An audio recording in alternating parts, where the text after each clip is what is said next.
അസ്സലാമു അലൈക്കും. സഹോദരങ്ങളെ, മൈത്രേയൻ എന്ന് പറയുന്നൊരു വ്യക്തി, അദ്ദേഹത്തിൻ്റെ ഒരു വീഡിയോ വളരെ വൈറലാകുന്നുണ്ട്.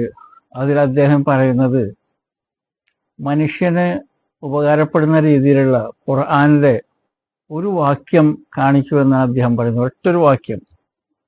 അദ്ദേഹം പറയുന്ന ആ ചോദ്യം ഒന്ന് കേൾക്കാം.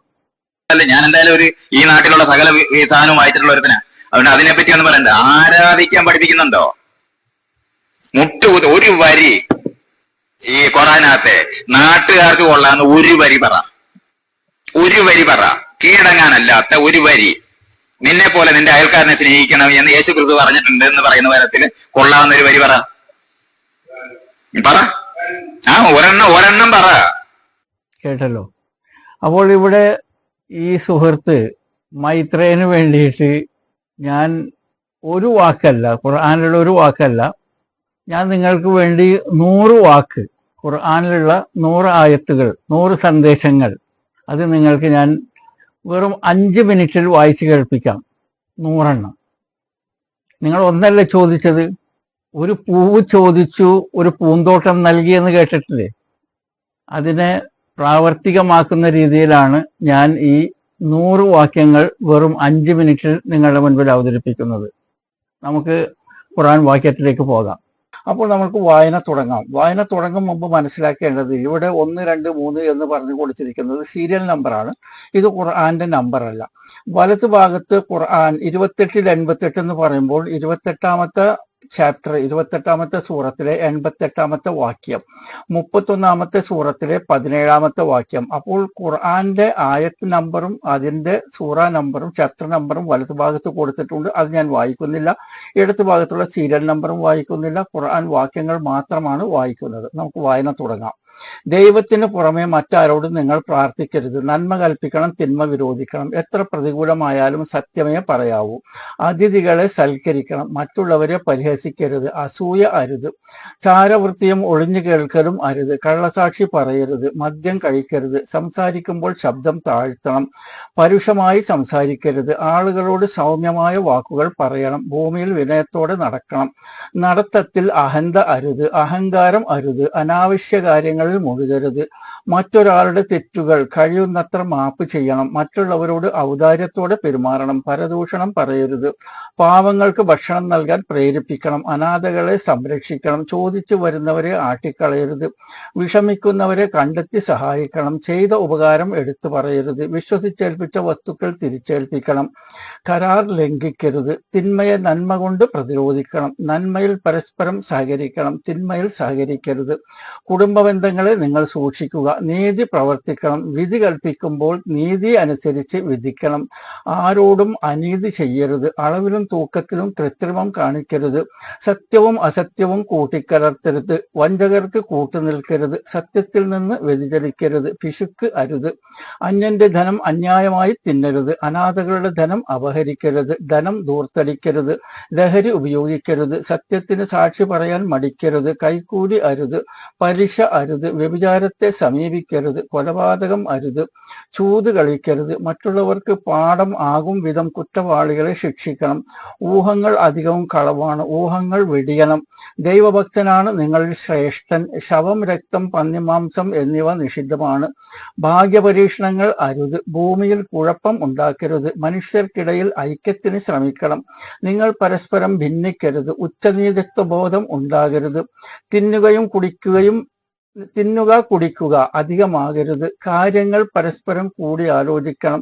ഇങ്ങോട്ട് യുദ്ധം ചെയ്താലല്ലാതെ യുദ്ധം അരുത്. യുദ്ധമര്യാദകൾ പാലിക്കണം. യുദ്ധത്തിൽ നിന്ന് പിന്തിരിയരുത്. അഭയാർത്ഥികളെ സഹായിക്കണം, സംരക്ഷിക്കണം. മറ്റുള്ളവരെ കണ്ണടച്ച് അനുകരിക്കരുത്. ഭാര്യ ഭർത്താക്കന്മാർ പരസ്പരം തെറ്റുകുറ്റങ്ങൾ വെളിപ്പെടുത്തരുത്. സന്യാസം അരുത്. നഗ്നത മറക്കണം. ശുദ്ധി, വൃത്തി സൂക്ഷിക്കണം. കോപം അടക്കി നിർത്തണം. സമ്മതം കൂടാതെ അന്യരുടെ വീട്ടിൽ പ്രവേശിക്കരുത്. രക്തബന്ധമുള്ളവർ തമ്മിൽ വിവാഹം അരുത്. മാതാക്കൾ മക്കൾക്ക് പൂർണ്ണമായി മുലയൂട്ടണം. മാതാപിതാക്കൾക്ക് നന്മ ചെയ്യണം. സ്ത്രീകൾക്കും സ്വത്തവകാശമുണ്ട്. മാതാപിതാക്കളുടെ സ്വകാര്യ മുറിയിൽ അനുവാദമില്ലാതെ പ്രവേശിക്കരുത്. കടം വാങ്ങുന്നതും കൊടുക്കുന്നതും എഴുതി വെക്കണം. കടം വീട്ടുവാൻ ബുദ്ധിമുട്ടുന്നുവെങ്കിൽ വിഷമിപ്പിക്കും പ്രകടിപ്പിക്കരുത്. ഭൂരിപക്ഷം സത്യത്തിന് മാനദണ്ഡമല്ല. സ്ത്രീകൾ മാന്യമായി ഒതുക്കത്തോടെ കഴിയണം. മരണപ്പെട്ടവന്റെ സ്വത്ത് കുടുംബാംഗങ്ങൾക്ക് അനന്തരം നൽകണം. മാതാപിതാക്കളോട് മുഖം ചുളിച്ച് സംസാരിക്കരുത്. കഷ്ടപ്പാടുകളിലും വിഷമതകളിലും ക്ഷമ കൈക്കൊള്ളണം.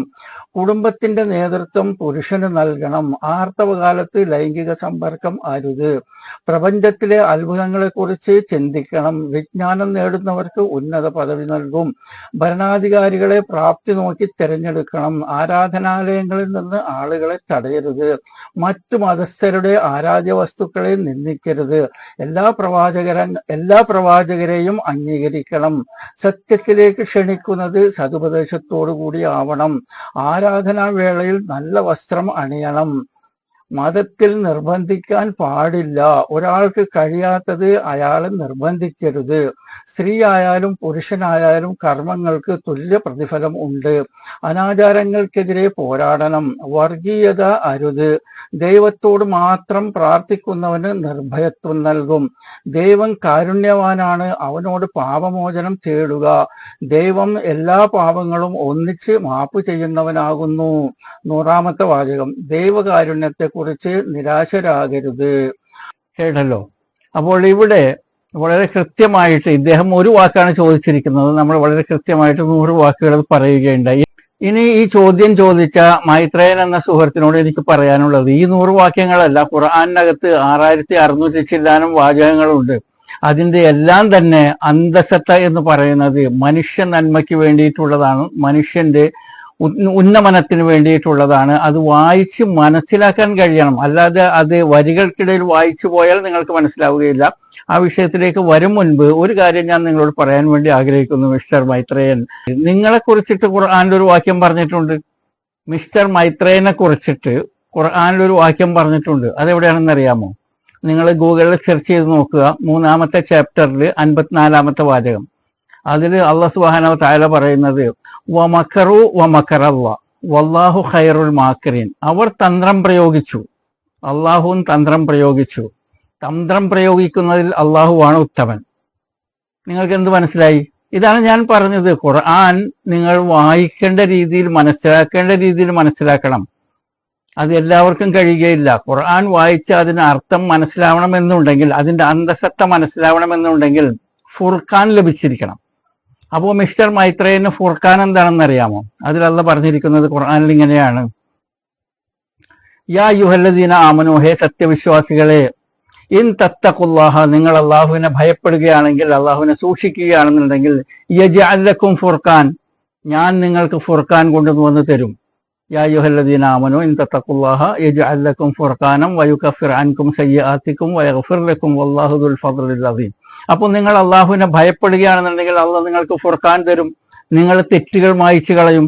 അപ്പോൾ ഈ ഫുർഖാൻ എന്ന് പറയുന്നത് സത്യവും അസത്യവും വിവേചിച്ചറിയാനുള്ള കഴിവ്.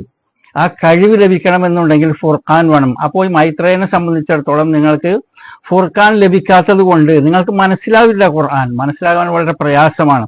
ഇപ്പോൾ ഞാൻ നിങ്ങളെ കുറിച്ചിട്ടൊരു ആയത്തുണ്ടെന്ന് പറഞ്ഞല്ലോ, ആ ആയത്ത് ഞാൻ നിങ്ങൾക്ക് ഓതി കേൾപ്പിക്കുകയും ചെയ്തു. വമക്കറു വമക്കറല്ലാ വല്ലാഹു ഖൈറുൽ മാക്കിരീൻ. അവർ തന്ത്രം പ്രയോഗിച്ചു. ആര് തന്ത്രം പ്രയോഗിച്ചു? സത്യനിഷേധികൾ തന്ത്രം പ്രയോഗിച്ചു. അള്ളാഹുവും തന്ത്രം പ്രയോഗിച്ചു. തന്ത്രം പ്രയോഗിക്കുന്നതിൽ അള്ളാഹുവാണ് ഉത്തമൻ. ഇവിടെ എന്താണ് അള്ളാഹുവിന്റെ തന്ത്രം? നിങ്ങളെ കൊണ്ട് ഇങ്ങനെ പറയിപ്പിച്ചു. ഖുർആനിൽ ഒരു വാക്കുണ്ടോ മനുഷ്യന് ഉപകാരപ്പെടുന്ന, നന്മ ചെയ്യുന്ന ഒരു വാക്കുണ്ടോ എന്ന് പറയിപ്പിച്ചതാരാണ്? അള്ളാഹ് പറയിപ്പിച്ചതാണ്. അതാണ് അള്ളാഹിന്റെ തന്ത്രം. അങ്ങനെ നിങ്ങളത് പറഞ്ഞു കഴിഞ്ഞപ്പോൾ അത് എന്റെ ശ്രദ്ധയിൽപ്പെടുത്തി, മറ്റ് പല ഉസ്താദുമാരുടെ ശ്രദ്ധയിലും പെടുത്തി. അവരൊക്കെ അതിന് മറുപടി പറഞ്ഞു. ഇപ്പൊ കഴിഞ്ഞ ദിവസം റഫീഖ് സലഫി എന്ന് പറയുന്ന ഉസ്താദ് വളരെ തന്മയത്വത്തോടു കൂടിയിട്ട് മാതാപിതാക്കളെ എങ്ങനെ ബഹുമാനിക്കണം എന്നുള്ള ഒരൊറ്റ ആയത്ത് ഈ മൈത്രേയനെതിരെ സംസാരിച്ചിട്ടുണ്ട്. ഒരുപാട് ഉസ്താദുമാർ സംസാരിച്ചിട്ടുണ്ട്. അപ്പോൾ അള്ളാഹാണ് ഈ തന്ത്രം പ്രയോഗിച്ചിരിക്കുന്നത്. നിങ്ങളെ കൊണ്ട് ഈ ഒരു ചോദ്യം ചോദിപ്പിച്ചു. അപ്പോൾ ഞാനിപ്പോൾ 100 ആയത്തുകളുമായി വന്നു. ചുരുങ്ങിയത് മിനിമം ഒരു 1000 ആളുകളെങ്കിലും ഈ ഖുർആനിലുള്ള നന്മകൾ അവർക്ക് വായിക്കാനും മനസ്സിലാക്കാനും കഴിയും. അപ്പോൾ മിസ്റ്റർ മൈത്രേയൻ ഖുർആനിലൊരു വാക്യം പോലും നല്ലതില്ല എന്ന് പറഞ്ഞുകൊണ്ട് അടുത്തതായിട്ട് നിങ്ങൾ പറയുന്നത് എന്താണ്? ഖുർആനിൽ എന്താ ഉള്ളത്? നമസ്കരിക്കാനാണ് ഖുർആൻ പറയുന്നത്. നിസ്കരിക്കാനും നമസ്കരിപ്പിക്കാനും പഠിപ്പിക്കുന്നതല്ലേ ഖുർആൻ? അതിനകത്തൊക്കെ ജാതി സമ്പ്രദായങ്ങളെ മേലിൽ പഠിപ്പിക്കാനും മേളിലുള്ളവരെ നിസ്കരിക്കാനും നമസ്കരിപ്പിക്കാനും പഠിപ്പിക്കുന്നതല്ലേ ഖുർആൻ? നമസ്കാരം എന്താണ്? നമസ്കരിക്കുന്നത് കൊണ്ട് ഒരു മുസ്ലിമിനുണ്ടാകുന്ന പ്രയോജനം എന്താണ്? നമസ്കാരം വിട്ടുകളയുന്നത് കൊണ്ടുള്ള നഷ്ടങ്ങൾ എന്താണ്?